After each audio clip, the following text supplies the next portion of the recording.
KSWild.org is raising awareness of the old-growth forests being threatened by logging in Oregon. Oregon is home to some of the most spectacular forests in our country. These public forests provide clean drinking water, unimaginable beauty, and jobs in management, fire safety, and tourism.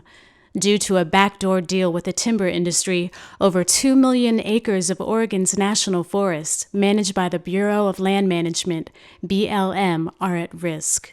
The federal government is attempting to remove environmental protections from public lands in the Cascade, Siskiyou, and Coastal Mountains. The BLM released its draft environmental impact statement for the Western Oregon Plan Revisions, WOPR, on August 10, 2007. The preferred alternative would increase logging of trees 200 years and older sevenfold over the next decade, a 700% increase in logging Oregon's last old-growth forests. Some of Oregon's stateliest groves of trees, ancient old-growth forests owned by the American public, are moving toward the chopping block.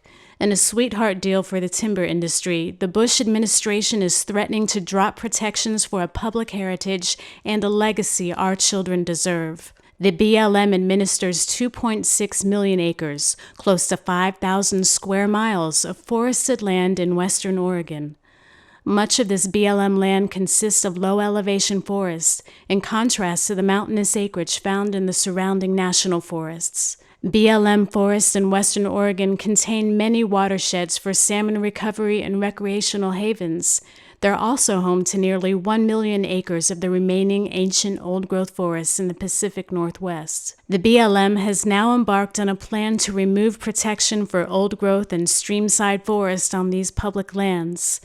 The proposed changes to the Northwest Forest Plan will increase logging of mature and old-growth forests and lead to water pollution, degraded habitat, and likely increased conflict and controversy. The elimination of forests, streams, soil, and wildlife protections will have lasting effects to the ecology in Oregon. Under the Bush administration, a new interpretation of the antiquated 1937 Oregon and California Land Acts is promoted, placing logging above all else on BLM forests. The Bush administration ignores environmental protections in the ONC Act, as well as the Endangered Species Act, the Clean Water Act, and other laws put in place to protect these forests and streams. The WOPR puts creating more tree plantations ahead of protecting clean water, wildlife habitat, recreation, or producing a reliable small-diameter wood supply. The time to act is now. Contact your Congress representatives at congress.org, make calls, and send faxes. Also visit kswild.org for more information.